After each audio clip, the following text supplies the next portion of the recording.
I work in the field of disability history.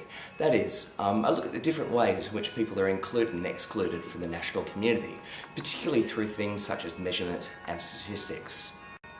So my thesis is entitled Help Us, Help Them, How Australian Parents Understood the Problem of Mental Retardation and What They Did About It, 1945 to 1970.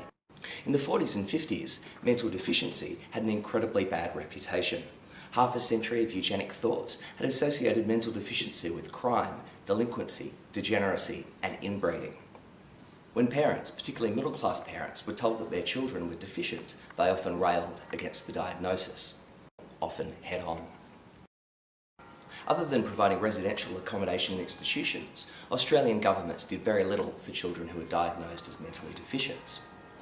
But by the end of the 1960s, parents of disabled children actually operated more special schools, colonies, hostels and sheltered workshops than all the Australian governments put together. They'd mobilised what I call the translocal network of volunteers and challenged psychological, medical and educational understandings of mental retardation.